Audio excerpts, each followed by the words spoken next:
คือวิชังกินรวมๆกันก็คืออยู่ในท้องพ่อเนาะอาเซดมาเด้อพ่อแม่พี่น้องกินข้าวรวมปลากินปลารวมถ้วย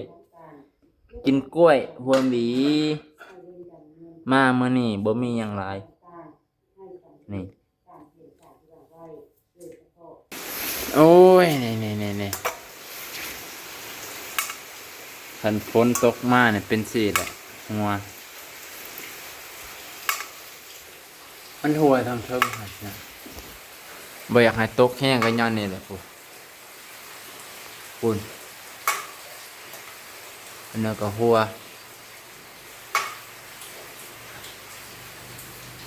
มองหนักก็หัวไปพี่น้องรั่วหมดเลยฝั่งโน้นก็รั่วนี่ก็รั่ว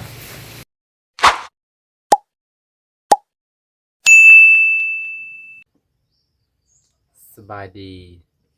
พ่อแม่พี่น้องลุงป้าเบิดสุขุทุกคนตอนเช้ามื้อนี้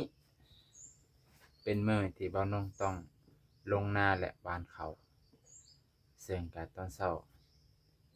นึ่งข้าวแล้วให้พี่น้องช่วยข้าวแล้วเนาะตอนนี้กำลังสิป่นปลาบ่ฮู้ว่าป่นจังได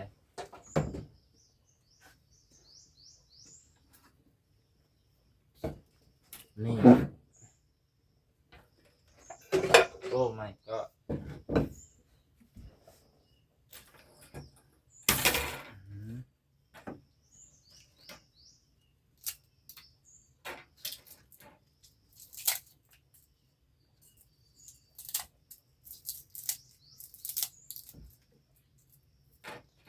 เขาป่นปลาจังสี่บอกไปเป็นป่นปลาแบบไทยบ้านเป็นซีรีส์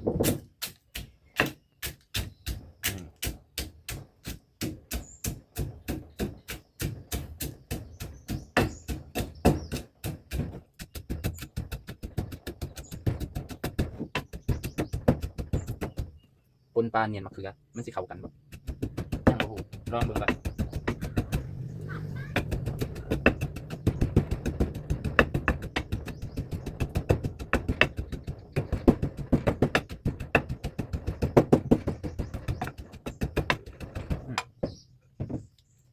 ใส่เข้าไปตำให้มันแหลกปลาให้พ่อกิน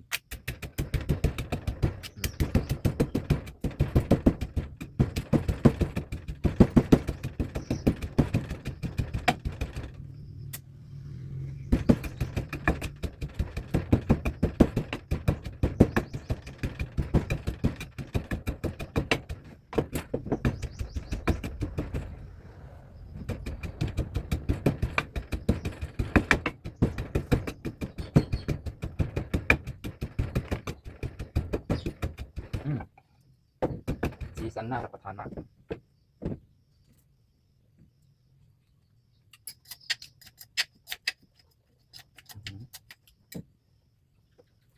ใส่อันนี้น้ำปลากันโบมันจะเป็นรสชาตินะใส่ไปเบิ้งก่อน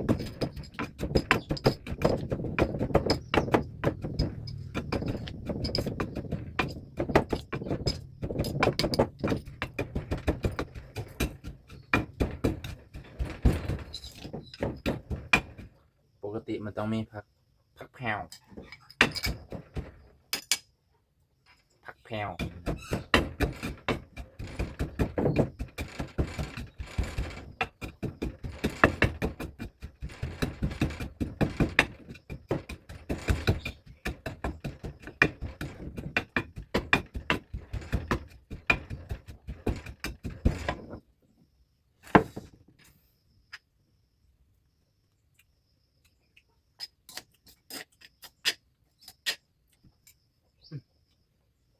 อร่อยน้อยโพดใจให้มันเบิดจ้ะ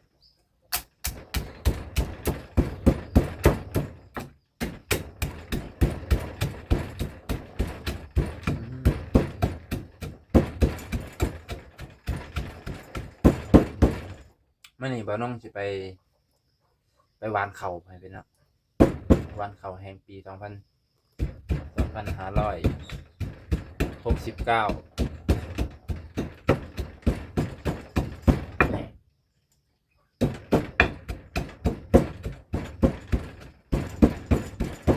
เมื่อนี่เป็นแหกไปแหกหน้าฝัน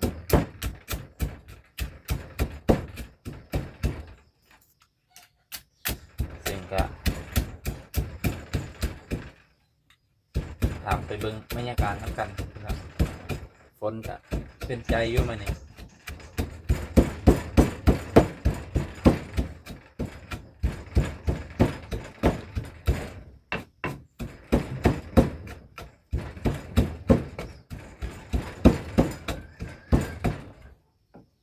อาหารบ้านนอกก็จะประมาณนี้ท่านผู้ชม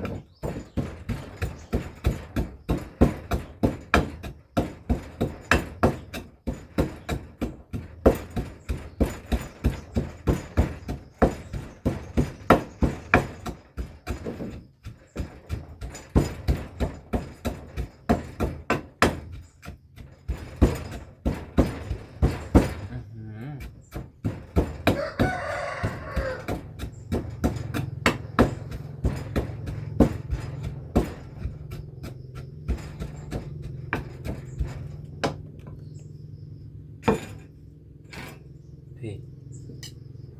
เยอะบ่อยนะ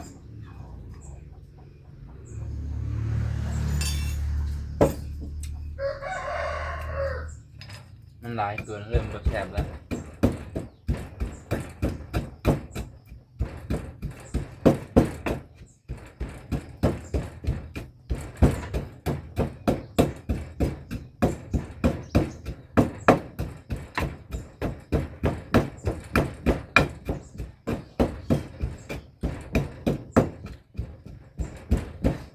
คัดก่อน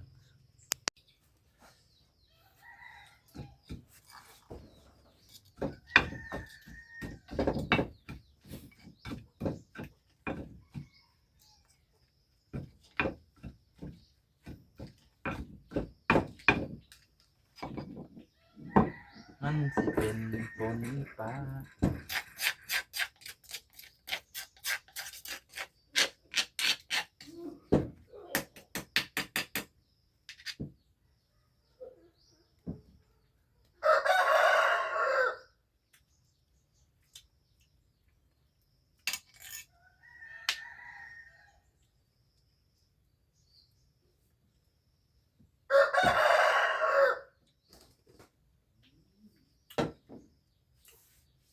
ว่าสิผสมให้เป็นอะมะเขือกับอันนี้โอ้มันสิเข้ากันบ่สิลองเบิ่งก่อน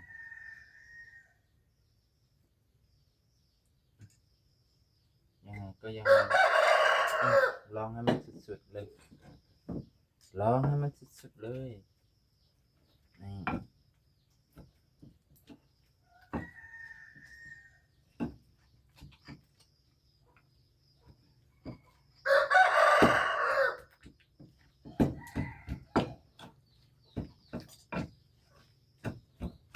อืมอืม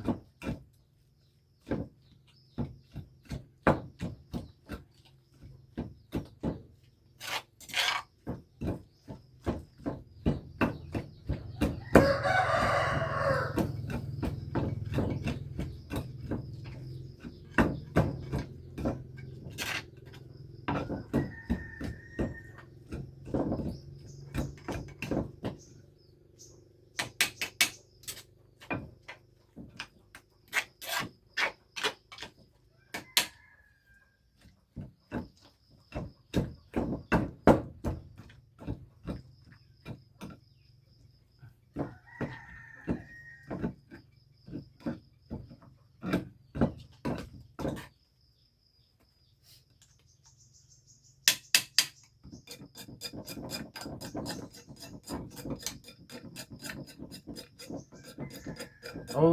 ย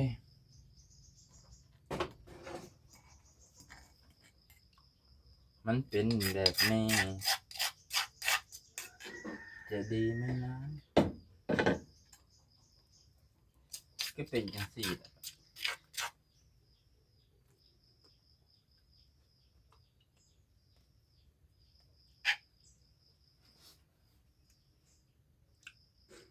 รสชาติที่แปลกๆนะพี่น้อง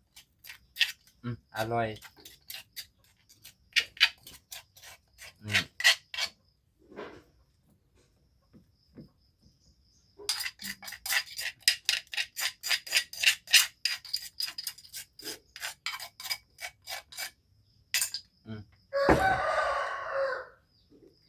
จะคือวิชังกินรวมๆกันก็คืออยู่ในท้องพ่อเนาะ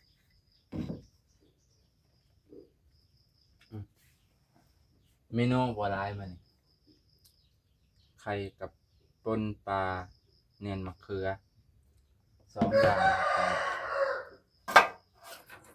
โอ้มันเริ่มบ่มีหยังแล้วโอเค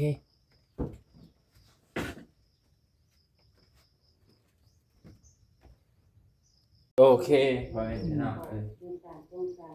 นำเข้าอุปกรณ์ในการแก้ไขปัญหาใส่ไฟที่กาแฟหรือสุดโกงการทำเป็นทัศนะที่นำให้ตรวจสอบระบบ LVD ตั้งแล้วถ้าที่ใจบ่สามารถสั่งการทั้งกายได้กินข้าวเด้อหลานกินข้าวเด้ลูกหลานเอ้ยพ่อใหญ่กินข้าวแล้วตอนนี้เอาไปอันนี้สิเอาไปหน้าเอาทางเด้อไปหน้ามื้อนี้ ฮะฮันเล่ฮะไปอยู่มากินข้าวมากินแล้วข้าว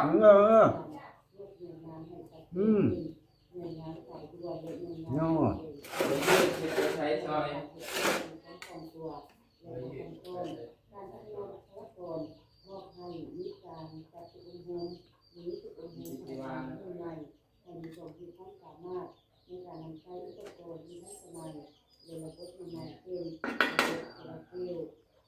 ข้าวเด้อข้าวเด้อ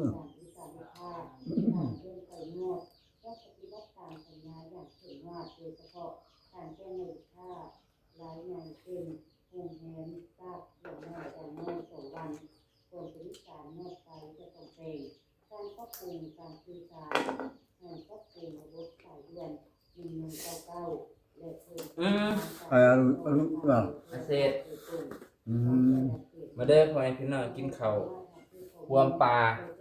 กินปลารวมถ้วย กินกล้วยรวมหวีมามื้อนี้บ่มีหยังหลายนี่จนเอาบวงจบเข้าอันนะ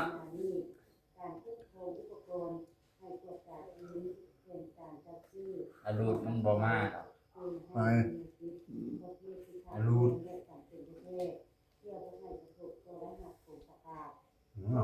สิได้ย้อนบักอาเสดอรูดเขาเลี้ยงมากับมือนี่บ่ได้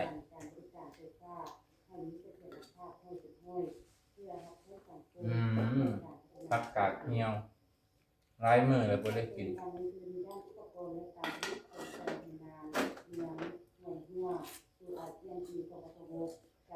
ปนปลาใส่มะเขือก็เป็นจังซี่วะนะ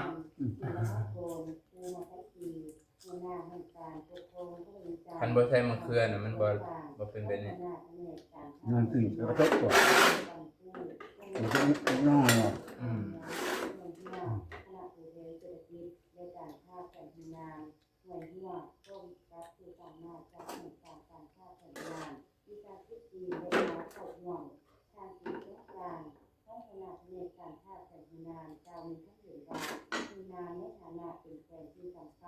สำหรับการผลิตอุปกรณ์มีความสามารถที่เป็นเทรนในด้านพลังงานใหม่เครื่องจักรก่อสร้างและการเคมีที่ดี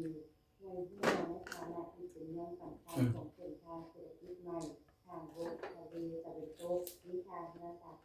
ของผลกลายเป็นสื่อการที่สำคัญเชื่อมต่อภาคกลางของจีนและอาเซียนหวังว่ากองทัพครั้งนี้จะเป็นโอกาสในการการทำมือได้ระหว่าง เยอะเนาะ เราต้องเสริมวิชาการในเทคโนโลยีงานที่มีคุณภาพสูงกับเราและบรรลุการทั้งสองฝ่าย อาหารแล้ว น้ำมันก็ซื้อเอาซื้อน้ำมันพร้อมเติมไข่แห้งมันอยู่ เริ่มหมดตกแล้วอันเป็นเริ่มหมด 8 ลิตร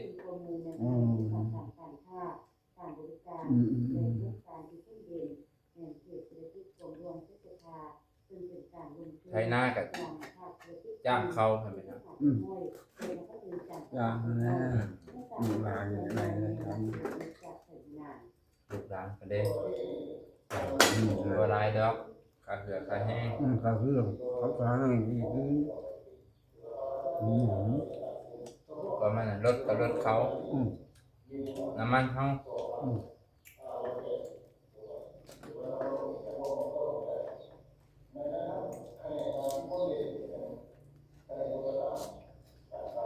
นี่กินอันนี้ได้หลายน้ำมันง่ายง่าย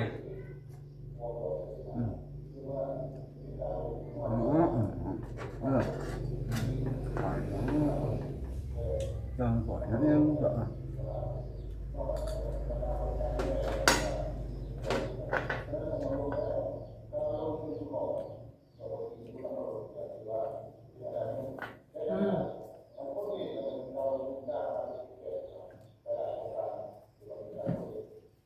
นั่งบอกเค็ม การพัฒนาทางนาคาบุการรักษากลหน่วยหัวได้สร้างช่องทางการขนส่งสากลที่สำคัญทุกแห่งโดยมีการดำเนินงานรถไฟขนส่งสินค้าสากลเป็นประจำระหว่างจีนและลาวอยู่ในเวียดนามในปี2025คาดว่าจะดำเนินงานรถไฟขนส่งสินค้าอาเซียน 1,200 คันให้บริการขนส่งไปยังท่าเรือและสถานี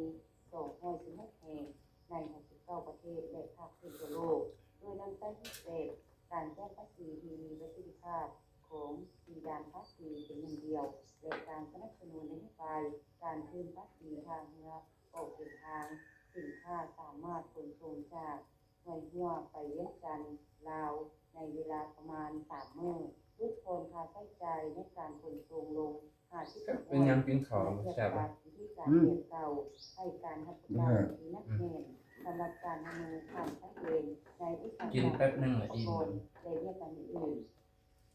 กินอะไรเยอะเอา ทรัพยากรธรรมชาติและสิ่งแวดล้อมกระทรวงกสิกรรมและสิ่งแวดล้อมพร้อมโดยแผนกกสิกรรมและสิ่งแวดล้อมแขวงเวียงจันทน์และภาคส่วนเกี่ยวข้องลงตรวจการสภาพป่าตายอยู่สายน้ำแจ้งเมืองเวียงคำและเมืองพลโฮมในอาทิตย์ผ่านมานี้ซึ่งผ่านการลงติดตามพร้อมทางเก็บเอาตัวอย่างนำไปวิจัยแล้วบวกกับการสัมภาษณ์ประชาชนในเขตใกล้เคียงสังเกตเห็นว่าเรียบสายน้ำแจ้งเริ่มมีการเปลี่ยนเป็นสีดำข้นและส่งกลิ่นเหม็นให้แห้งในโอกาสนี้ทานเพียงคำแสงสุริจันทร์รองประธานคณะกรรมการปกครองเมืองเวียงคำแขวงเวียงจันทน์ให้รู้ว่าสาเหตุป่าตายลอยภูตามสายน้ำแจ้งเมืองเวียงคำและเมืองพลโฮมต้นตอเกิดจากโครงการฟาร์มหมูแม่พันธุ์และหมูพันธุ์จีนจางเวยซิ่งปล่อยน้ำเกลือนขี้หมูออกจากอ่างผักน้ำสุดท้ายโดยบ่มีการบำบัดที่ถูกวิธีเมื่อเกิดฝนตกหนักเฮ็ดให้น้ำฝนหอมใส่น้ำขี้หมูเต่าลงทางไหลล ตัว ง เมือง ไหล เพิ่น น้ พงว่า ำฟองใส่ ปลา น้ำ ตายย้อนน้ำห้อน ทางโมเลได้รับการรายงานจากอำเภอ เอ้ยพระเจ้าวางสิ ว่ามีป่าตายตามลำน้ำแข้งถึงเป็นตายอยู่ในขอบเขตชายแดนระหว่างเมืองจะขับกับเมืองพนมดังนั้นทางเราก็ได้แนะนำให้องค์การกสิกรรมและสิ่งแวดล้อมส่งกับทางแผนกกสิกรรมและสิ่งแวดล้อมที่ลงไปเบิ่งผลของการลงไปของคณะวิชาการก็ไม่ได้พบเห็นป่าตายแน่ตามลำน้ำแข้งนั้นดังนั้นทางวิชาการเพิ่นก็ได้เอาเครื่องมาเทศคุณภาพน้ำมันแค่แล้วก็ได้รู้ว่าอยู่ในขอบเขตที่ป่าตายหันตาถ้าอุชีในน้ำมันต่ำกว่ามาตรฐานแต่ว่าแค่กับที่รู้จักได้เรื่องค่าอุชีเนี่ยเรื่องพีเอชของน้ำมันในส่วนน้ำมันท่าเข็มที่เราได้เราสามารถจะได้จากนั้น มีอะไรก่อนที่มาไปอีกอันนั้นมาดามนี่ใช่ไหม ได้แล้วแล้วให้มาไป มันเป็นยันใด ใดมันบ่แห้งเขาเจาะเลิก35 เมตร เออ ได้ตัวดูดมันบ่มีแห้งดึงขึ้น ได้ไม่หน่อยเปิดค่อยๆนั่นได้เปิดค่อยๆนั่นได้เบิ้ลมือ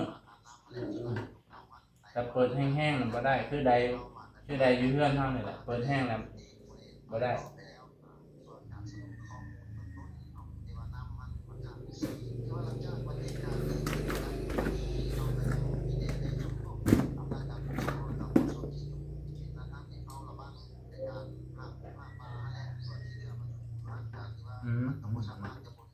กระตุกจะได้ใช้นานกินเลยวันนี้นี่กระตุกปีเลยเหรอเลยลูกค้าเลย ผลกระทบต่อสุขภาพของคนของฉันจะได้เขาจะให้ประสบเป็นตาเขาระบาดของเบิ้งครับการตายต่อหรือว่าเห็นห้องหอยของการผลิตอันใดอันหนึ่งที่ว่าจะส่งผลกระทบถึงสิ่งแวดล้อมแต่ขอให้เจ้าแจ้งเพื่อเจ้าหน้าที่จะได้ลงพื้นที่ตรวจสอบส่วนนั้น ห้องประธานคณะกรรมการปกครองเมืองเวียงคำให้ผู้ว่าเพื่อสืบต่อแก้ไขผลกระทบที่เกิดขึ้นผลกวดการทรัพยากรธรรมชาติและสิ่งแวดล้อมสมทบกับภาคส่วนเกี่ยวข้อง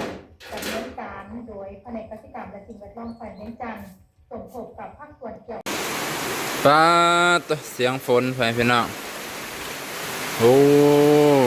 หลังจากที่กินข้าวแล้วฝนก็ย่องลงเลยฟ้าตัวบรรยากาศเอาให้บรรยากาศบรรยายความรู้สึกไปพี่น้องโอ้ตกแห้งเด้อเพื่อ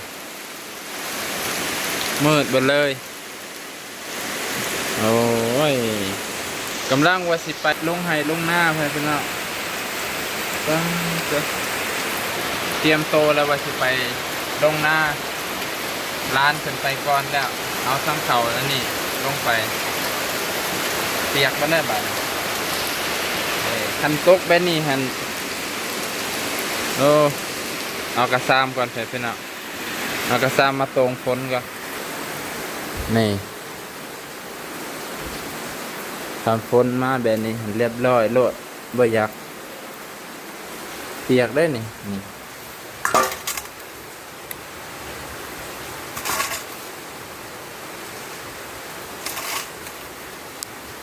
ใช่เปียกไปเลยโอ้ยนี่คันฝนตกมาเนี่ยเป็นสีแหละหัวมันหัวทางเทิงหัดนะบ่อยากให้ตกแห้งกันย้อนนี่แหละปุ่นอันนั้นก็หัว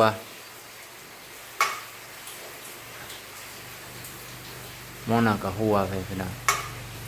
รั่วหมดเลยฝั่งโน้นก็รั่วนี่ก็รั่วจักสิว่าจังได้เลยเตรียมสิออกหน้าเลยเล่นนี่เถอะพี่น้องเศร้าแล้วหน่อยนึงสิออกคือเก่าแล้วเตรียมเครื่องเตรียมคล้องไว้เลยฝนรถมอไซค์เฮาก็ตากฝนไว้เลยให้มันล่างให้ซะฝนถนนทางนอกก็แดงมาละบรรยากาศพร้อมลุยแล้วตกกระยามันจะได้ก็ตั้งใจไถนาอยู่แล้วมันนี่ไถนาวานไปพี่น้อง